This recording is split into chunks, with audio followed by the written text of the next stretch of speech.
We are here on campus at Southside High School with the Southside Soccer team, and I'm actually going to let these gentlemen introduce themselves at this time, starting over here. I'm Bo Parker, and I'm a senior. I'm Braden Ritchie, and I'm a senior. I'm Jake Bell, and I'm a senior. I'm John Doster, and I'm a senior. I'm Jordi Forloni, and I'm a senior. Hey, no retakes, so go ahead, bro. I'm Saitun, I'm a senior. Okay, we're good. All right, so we'll start right back up here. Guys, this upcoming season, you guys being seniors now, the weight of leadership kind of falls on your shoulders naturally. Let's talk about that. What does that mean to you individually? I'm going to get all you guys to answer. We're going to start right over here. Well, for me, I don't know about the rest of them, but I mean, it's just kind of like, I feel like we're all like kind of naturally born to lead. Athletic practice, we start practices, we stretch them up, get everything going. But I think we're all built for that. I think we're leading the team really well so far. So Yeah, just want to set a good example for the younger team, like our freshman team, because they're going to be really good, and we just want to rub off on them kind of on how to be a good leader. And like kind of what Bo said, I think we're all naturally born leaders, and Just kind of like build off what Braden said and get a good example for everybody and leave a spot for them when we leave and get everything ready for them. Leave it better than the way you found it. Yes, sir. There you go. I'll go with a lot of what they say with, leading them. Everybody put everybody else on that right path of, going in the right direction to being even a leader themselves maybe later on. Yeah, I'm new here, so I have a lot of experience from Italy, so I can bring it into the field, so I can teach something maybe to somebody. Different type of experience. Yeah, Like it's different, so I can no doubt. teach someone something new. That's good. Not much. I just feel my captain. That's it. I got you. No doubt. So over the years, you guys have progressively gotten better. And you guys stuck together as a team. I know the gentleman right here is you, but talk about this group of guys and what kind of separates you from maybe some of these teams in the past that you guys have played on. Oh yeah. Well, one thing Coach Voss, we were talking about earlier, he said that we've got depth this year, and we've never really had that in the past. And all of us, we've played together since middle school, so we know how to play with each other. We know what each other's strengths and weaknesses are, so we know how to work together pretty well. Awesome. Yeah, it'd be like chemistry overall because we've been together since 7th grade, most of us have been. And, just we've had the same starting lineup going in from last year to this year for the most part. And so just just playing together with everybody just makes us better chemistry-wise, getting to know how we play. And that plays a huge part in setting us apart from everybody else. That's a great answer. Like he said again, since most teams are used to having clubs, they play through club and school soccer.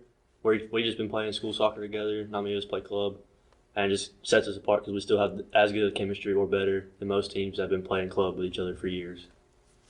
Yeah, I think it really helps us because we've all been together. Most of us have been together for about 5 years playing with each other, so it really helps our chemistry, and it really builds us together to be closer and play a lot better on the field. Yeah, when I first came here, I found a really great group, so I think it was easily to me to build a chemistry with them. You speak very good English. I don't know, to be honest. I came here 2 years ago. Not knowing nobody, none of them. But now I feel like we're more connected. Okay. Makes sense. That's a good answer, though. I'm going to go back with you two guys. Talk about, some of the things you've seen here that's a little bit different than where you guys came from and played at. You can go first. Where I'm from, we don't play soccer as a team. It's just come and play. I didn't know none of stuff we did here till I met these guys. I got you. Same thing. I think here is more physical soccer than back to Italy is more technical, but I like the intensity of every game, so I like it. No doubt. Yeah. So I heard earlier that you guys had a 77% win ratio. Is that true? Yeah. So how would you say that some of the work you put in has helped get you to that 77%? Because that's a really high number. Oh yeah, for sure. all of us, I mean, we bust our tails at practice every day we're out there, and so that definitely contributes to how we play in the game. We try taking it serious at practice because we know, I mean, you're going to play like practice, so we got to get out there and get it done every time we're out there. Yeah, kind of what Bo said.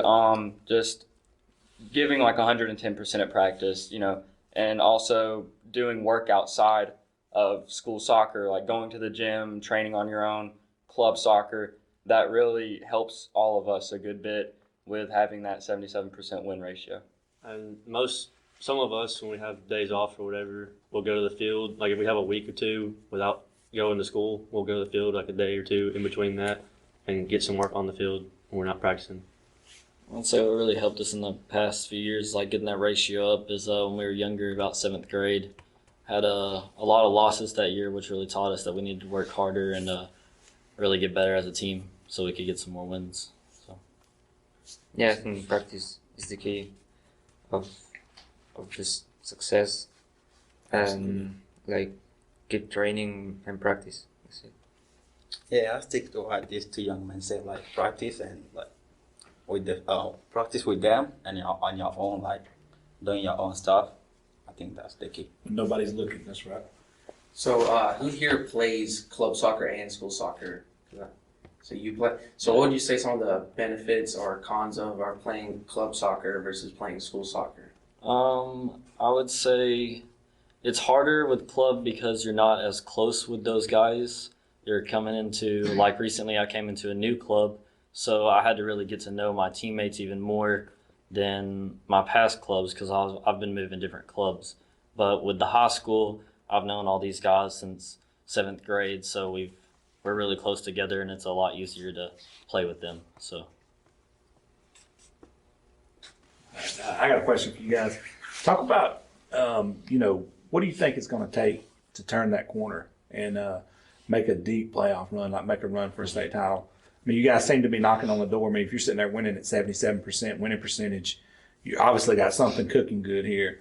But we can always strive to be better. Talk about what do you guys personally think you got to do to take it to that next level? All right. Well, first off, I mean, we all had an early exit last year in the playoffs, so we all took that to heart. But I mean, this year we know what we got to get done. I mean, we've been putting in the work all throughout the off season, all the way up to throughout the season. So I think just getting the chemistry going. I mean, we're ready to go, and I think we're all confident for the playoff run we're going into. We just need to keep our composure if we're down. Just don't act on our emotions if we're down. Just keep playing like we were before, and just don't lose your composure. That's all we got to do. Really, we've struggled with that in the past. Usually early on in the season, we usually get it done, get that kink out by the end of the season. But yeah, for sure, keeping your composure.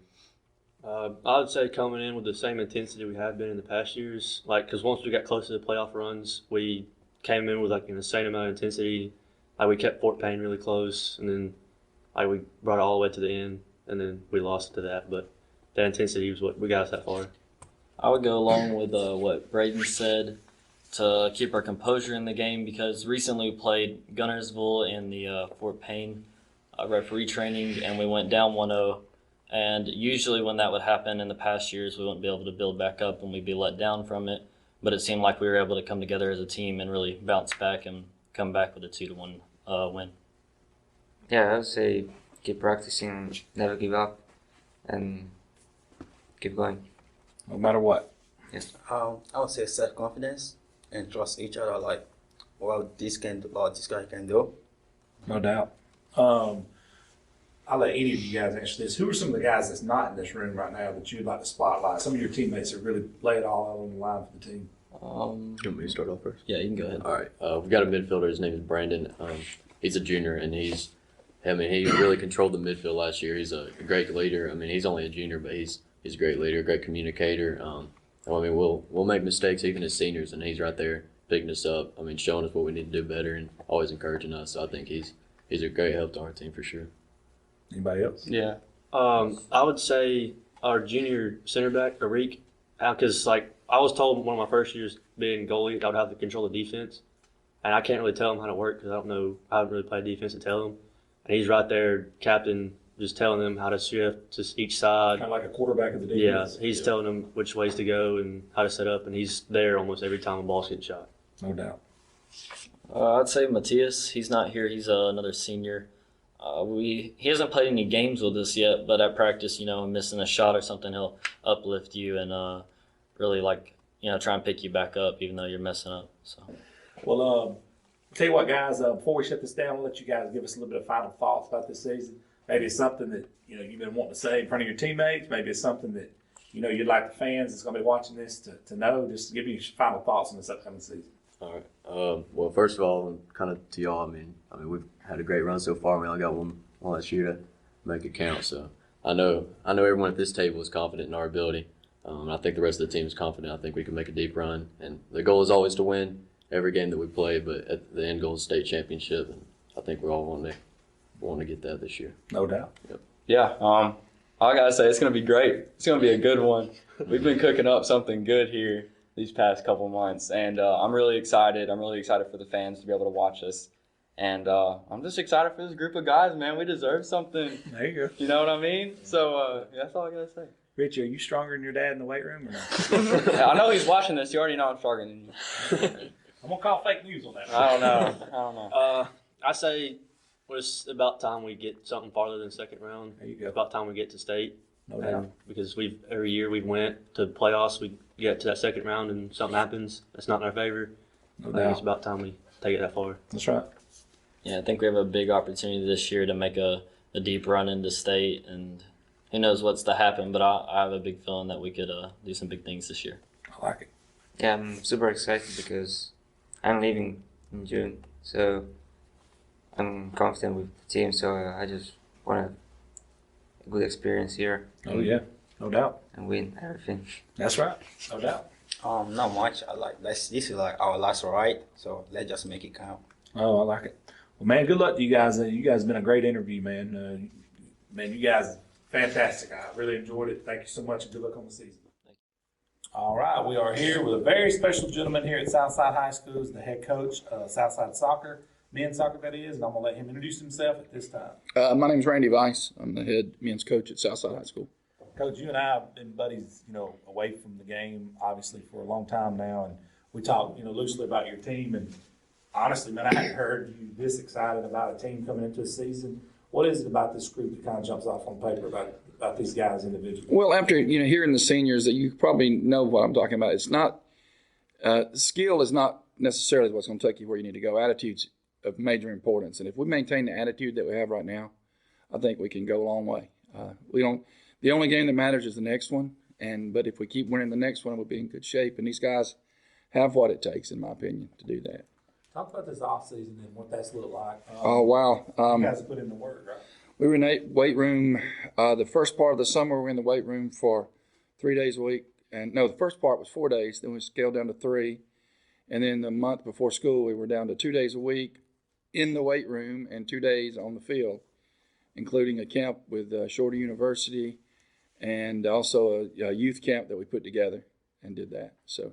Now, you guys only get 2 hours a week with the ball, correct? Over the summer, is that correct? Not over the and during the summer we can do what we need to do. Okay. It's during the fall. Once school starts, during the off season we get 2 hours a week. How do you work around that? And how do you keep your guys engaged with what you need? Great question. I'm blessed that I have all these guys every day during athletic PE. 3 of those days we do nothing but condition, and and sometimes we have what's called Free Play Friday, where we roll out the ball, they divide up and play. But last season, we did one practice at 2 hours a week. We did Wednesday nights, and we stopped before church, and then cut the lights on if needed to once the time changed.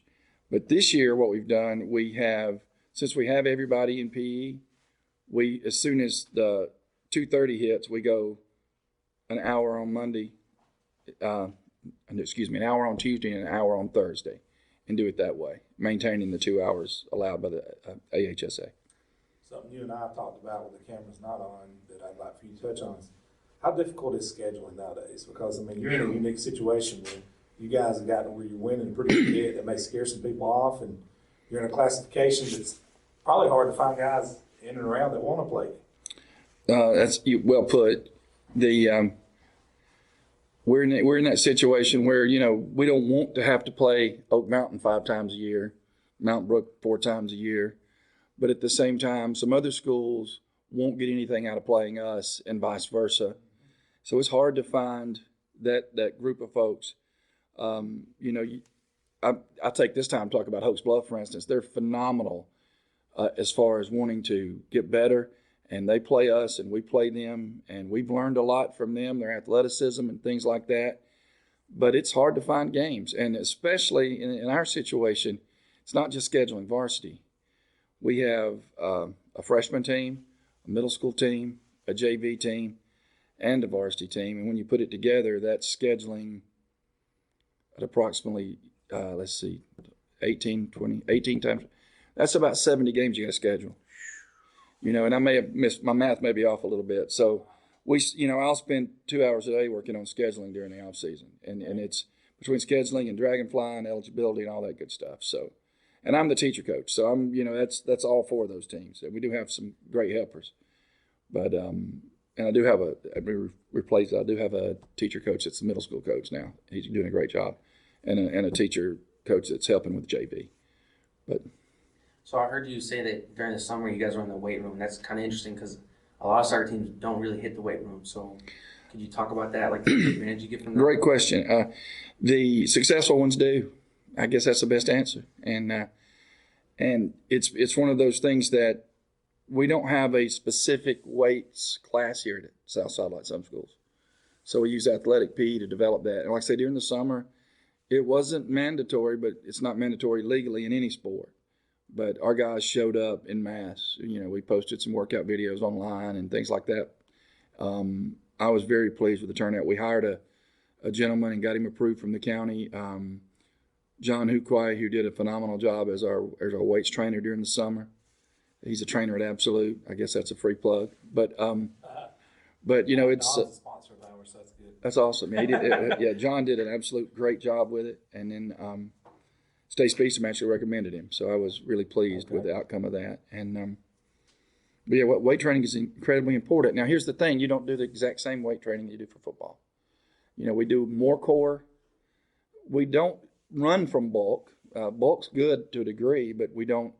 It's not our main goal. Our main goal is core and upper body strength, because all speed is related to upper body strength. It's not. People think it's lower body. Speed comes from your upper body. And I learned that from Nick Polhemus, and it's kept with me ever since. Speed's upper body, and that's important. So what would you say that some of the big threats that you have this year as far as your team goes? Like, what are some of the Teams you're looking at that could really that are gonna really challenge you?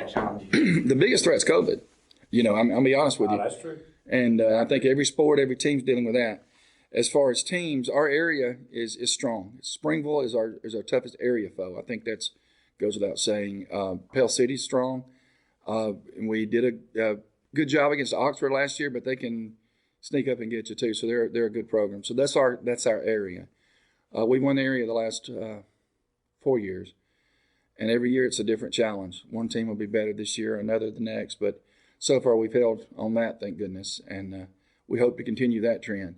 Outside the area, the big boys, we play Spain Park, we play Mountain Brook twice, I think, Oak Mountain, Wetumpka. We're in the Florence tournament playing some top dog teams. And if I ever really want to just get challenged early, we go play Fort Payne. Him and I both decided, since we always play each other during the regular season, and it's always the second round of the playoffs, that we weren't going to schedule a regular season game this year, and then we drew them in the Florence tournament. So we will see them in the Florence tournament. They're tough. Coach Farmer's a great coach, former coach from here. There's a lot of challenges, a lot of teams. It's a tough schedule. Probably one of the toughest schedules in the state, and I'm not saying that bragging or anything like that. It's just a really tough schedule, especially since we're 6A, and some of those teams I mentioned are 7A. But you don't get better playing people who aren't better than you. And one of the players mentioned in their interview that our varsity level, not many of them play travel ball. I think John and Jake, to a degree, play travel this year, and that was about it. Club ball is another term for it. Now our younger kids, like our freshman team, the whole team plays, but having said that, it's just a different dynamic. These kids know each other like a club team, and I love that. They mesh, they have great chemistry, and but as far as the teams, they're all of them. We don't have any what I would call dogs on the schedule. Even when you can't find. I don't want to go much further with that, except to say that I think that our schedule is really tough, and it's going to be a challenge. We're, like I say, the most important game's the next one. The most important team's the next team you face, and I think that's huge. Coach, what are some of your biggest concerns? If you have, obviously, coach is always thinking those terms, but what are some of the things you're like, man, this is something that we got to focus on heading into this season? And then what are some of the things you can hang your hat on? Like, I know we got this one on. I know we're in shape. I know we're well conditioned. I know we're getting enough touches on the ball. I worry about, and I do this with every team. This is my 35th year coaching, and with every year you worry about attitude, and attitude can turn. And not just their attitude, my attitude. What if I'm having a bad day? So we have to constantly work on that, building a relationship. Jake mentioned in the interview my altercation with him. It was short, sweet, and over. I mean, and I think you have to, as a coach, you can't be buddy one minute, dictator the next. You got to find that happy medium place and even kill. That's exactly right. Just like being a father and other things. And I've got 4 kids, and 2 of them play collegiately, different than sports. So I mean, we're talking about what's the best way I can put this? Just build an attitude, and attitude concerns me. You have a breakdown in attitude, and it will happen. There will be that game that you should win, or you're ahead in, and all of a sudden somebody gets mad at somebody else, and then all of a sudden the silence. I've never had a season where it didn't happen once or twice, and that's in any sport. And that's always a concern of mine. And we constantly, as you can tell, we've done a lot of teamwork exercises, team building. We're together every day, and you can't have that not rub off sometime in a negative way too, just like families. That's an overused word in sports to the point where I'm sick of the T-shirts. But but having said that, and I'm not opposed to them, don't take that the wrong way. But it is true that it is a family, and in families, your brother's going to be your best friend all your life, but probably the worst fights you ever have will be your brother. And I think you have to recognize that. And it doesn't matter. That's the same in Alabama, Georgia, wherever you coach and play. It's going to be the same. What do you feel about the state of soccer on the high school level, as far as like where you'd like to see it go and where it's at now? Soccer over the last 30 years has really grown tremendously at the high school level. I think it's continuing to grow. Here in Southside, in a lot of schools, it's basically the number 1 or number 2 spring sport. I love all sports. I'm a baseball fanatic. Had a son play at UAB baseball. Love baseball, love track, softball, all those. But I think soccer has more than found its niche. And I'm going to be frank here. 30 years ago, you'd say, well, what do you do? I coach football and soccer. Because there was an image that these were kids that didn't play any other sport, and these were kids that couldn't play other sports. That's gone. Oh, yeah. That's gone. Athletes now. That's gone. They're athletes, 100% guaranteed. And that's been the biggest thing the most positive thing that I've experienced with soccer is the growth and acceptance of, the last 2 football coaches I met here at Southside have both come to my room and said, man, we love soccer. Talk to some of your better athletes. And Coach Holcomb jokingly says that's where he got his hairstyle and his joggers from. So, but anyway, and that's true. It's probably true. But Miles and I go a long way back. But it is one of those things where, it's really grown tremendously. I know we have, gates over $1,000, and I'm very pleased with it. Spring sport is pretty solid. It is, and like I say, we have here at Southside. It is a school where a lot of kids play a lot of sports, and so we do have a lot of spring sports here, and I try to get out and support all of them. And I'll see coaches. I'll see Coach Holderfield, and I'll see other coaches up in the stands during our game. And that means a lot to the kids to see, other coaches and other sporters, and it does. Coach, give us final thoughts heading into this season. I mean, it could be anything that comes to your mind about this season coming up. The biggest disappointment I've had here at Southside, and it was not a negative in the sense of the word, but 2 years ago when COVID first came out, and all of these guys but 2 were on that team. We were ranked number 1 in the state, 11-0-1, and COVID ended it all. And when you were talking about, this year we have that team and this team are very similar. They really are. And these boys have an opportunity to take up where that team left off. And I'm pumped about that. I am. On a personal note, this is the first time I've ever, last year was, actually had the opportunity to coach one of my own sons in soccer. He's on the freshman team, but still. So that's a challenge in its own. Thank goodness I have a great freshman coach that I can just sit in the sidelines and be the dad that yells at his kids, thinks they shouldn't yell. But it's one of those things where I have a lot of hope for this year's season. But this is going to sound disingenuous and it's going to sound repetitive. But my main goal, if these guys leave here better people, in the end, that's really all that we're here for. Mm-hmm. I'm paid to be a teacher, and as a teacher, I'm a developer of young men and a student athlete. And I'm not saying that as some kind of carton or some kind of pre-boxed thing. And I've felt that way for the last 36 years. Now, as a young coach, I'm not going to say it was my top priority. It was, it was there, but it was all about winning. Now I don't want to go to bed at night wondering if I did a kid wrong, or if that kid don't want to play next year because of something I did or something I let someone else do or something to that effect. And that's important to me. And you're going to make those decisions, and you're going to make wrong decisions. And sometimes you're going to make hard decisions that are right decisions, but they're still going to hurt some young man. And you have to be willing to own it, live with it, and, hopefully they'll develop from that. And that's the hardest part of coaching. Every player that I've ever cut, I've talked to. I've never posted a list. I'm not opposed to people doing that, but to me, that's the easy way out for me. And I just say we're going to have a conversation. And I think that's important. I think if I'm going to have to cut someone, I need to tell them why. And man to man, or at least if there's times like last year with some middle school players, I had to make phone calls, but I talked to them, explained to them why I talked to their parents and what they could do to get better.